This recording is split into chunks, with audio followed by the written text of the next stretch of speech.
Good evening, everyone. John Caldwell here with the results of WWE Hell in a Cell live from the AT&T Center in San Antonio, Texas. Man, oh man, what a crazy night it was in San Antone. Let's go ahead and get right into the results. Our first match was the kickoff match between the SmackDown Live Tag Team Champions The New Day taking on Rusev Day for the SmackDown Live Tag Team Championships. The New Day did the usual pre-match promo and were about to sing when Aiden English came out. New Day made fun of English clearing his throat. There were a lot of visible empty seats during this match. English kicked out for a double footstomp / powerbomb combo. Rusev and English had a brief second moment of miscommunication that led to Rusev missing his move. English used Rusev's accolade on Kofi. Rusev wanted the tag from English but didn't get it.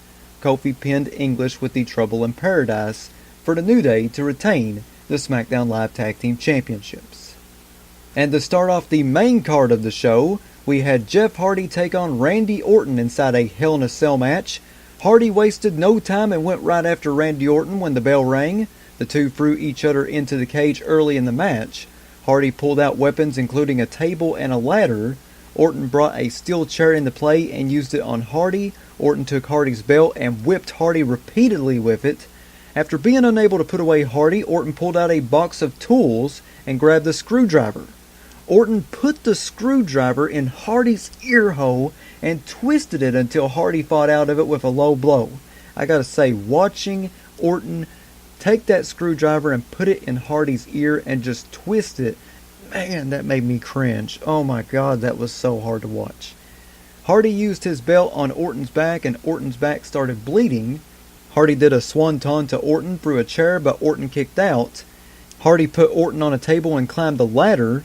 Hardy grabbed onto the cell roof and started swinging from the cell roof. Hardy dropped and Orton moved out of the way and Hardy crashed through the table. The referee wanted assistance for Hardy and Orton went for the pin. Medics checked on Hardy and carried him out on a stretcher as Orton's music was finally played. Our next match was the SmackDown Live Women's Champion Charlotte Flair taking on Becky Lynch for the SmackDown Live Women's Championship. There were tons of "I boo the woo" signs in the front rows. Becky worked as a heel and was putting various holds on Charlotte. However, the crowd chanted "Let's go Becky" instead of chanting for Charlotte to make a comeback. Charlotte made a brief comeback but was favoring her left arm. Charlotte missed a moonsault and Becky got to disarm her on, but Charlotte powered out. Charlotte went for a spear but Becky countered it and scored the pinfall victory to win the championship. Charlotte wanted a handshake after the match but Becky held up the title and left. So there you have it. Brand new SmackDown Women's Champion in Becky Lynch, and that is absolutely awesome. I love hearing that. Finally, some justice for the last kicker. Our next match was the tag team match between Dolph Ziggler and Drew McIntyre taking on Seth Rollins and Dean Ambrose. Ambrose and Rollins were on fire early in the match until Ziggler and McIntyre finally slowed things down. Rollins struggled to get a tag and McIntyre pulled Ambrose off the apron at one point to prevent a hot tag. Ambrose also got the tag, but the referee didn't see it. Ambrose finally got the hot tag, but was overwhelmed by Ziggler and McIntyre's double teaming. Ziggler and McIntyre caught Rollins' suicide dive, but Ambrose hit all three with his own. Rollins and Ziggler exchanged near falls with roll-ups, and then Ziggler got a near fall with the zigzag. Rollins hit a frog splash on McIntyre for a big near fall. Rollins went for his Falcon Arrow, but McIntyre hit a Claymore kick to Rollins and Ziggler pinned Rollins. Now I gotta say, in my opinion, this tag team match was the best match of the entire show. It really shows you these four guys are some of the most amazing wrestlers, not only in the WWE, but in pro wrestling today. The next match was the WWE Championship match between WWE Champion AJ Styles and Samoa Joe. AJ went right after Joe when the match began. Joe gained control when AJ went for a dive to the outside and Joe kicked AJ in the hamstring. Styles made a comeback and hit a torture rack bomb and a 450 splash for two big near falls. Joe came back with a vicious clothesline and got a near fall of his own. Joe got the Coquina clutch on Styles, but Styles countered into a pinfall victory. Joe thought he had tapped out AJ and complained to the referee. AJ took out Joe and an irate Joe went back to the locker room. In replay footage from a different angle, it showed that AJ tapped out right before the free count was made. This is something I like to call the San Antonio fiasco. A lot of fans on Twitter and Discord were very, very displeased on the finish of this match. It was a really great match, by the way. It was a really good one. But a lot of fans did not like the finish because AJ had tapped out and they felt like it was too quick of a finish for this amazing match. And a lot of fans were also comparing it to the finish of the Kairi Sane Shayna Baszler match. But a win's a win, and AJ Styles is still the WWE Champion in the San Antonio fiasco. Our next match was the mixed tag team match between Daniel Bryan and Brie Bella taking on The Miz and Maurice. Brie Bella wanted to start the match with Maurice, but Maurice quickly tagged The Miz. Maurice distracted Bryan so Miz could get the advantage. Bryan tagged Brie, but Maurice quickly tagged Miz again. The crowd chanted "coward" at Maurice. Maurice broke up Bryan's yes lock attempt on Miz. Bryan missed a flying headbutt and Miz had control until Bryan tagged Brie. Brie finally got to Maurice and threw her head first into the announce table.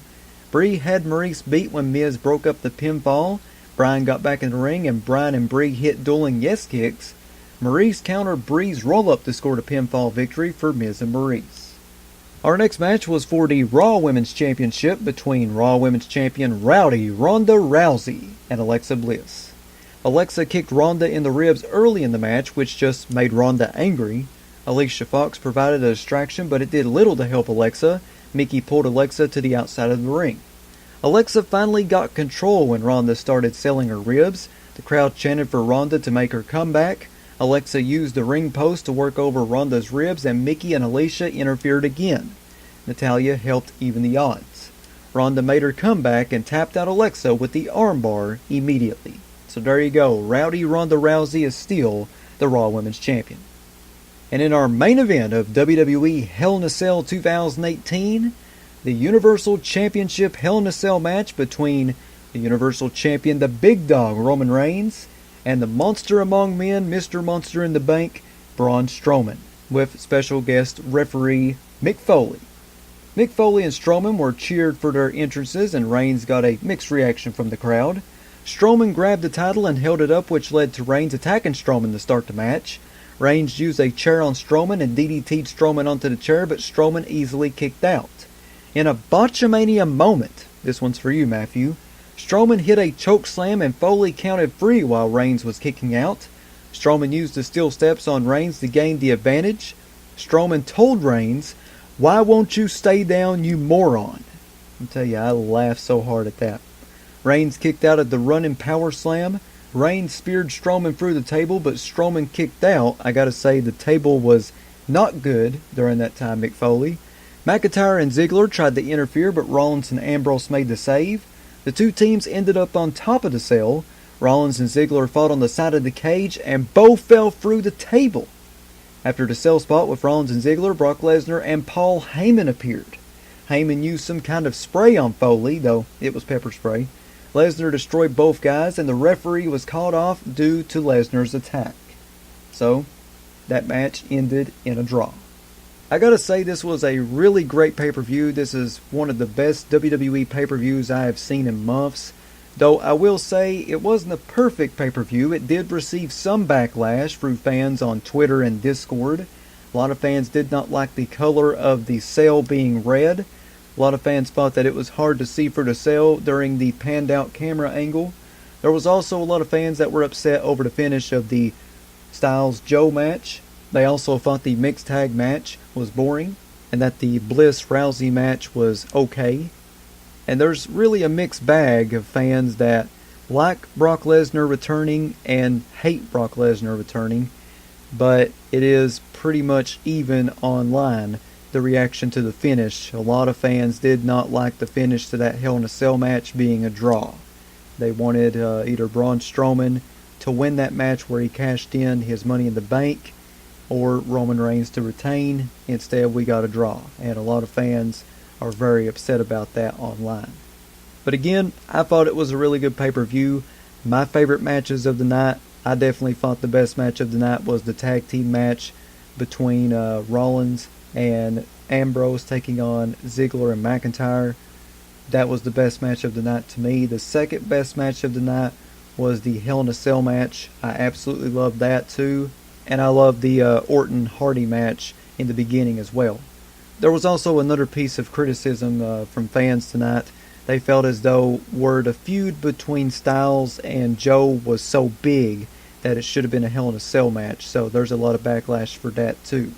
But I gotta say, despite some of the flaws Hell in a Cell might have had, this was the best show WWE has done in months. I absolutely loved it, so big props to WWE, and also, as always, a great job from everyone involved in this show. Everyone went out there, busted their butts for you guys to entertain you, and they always do an awesome job. So, big congratulations to everyone who worked tonight.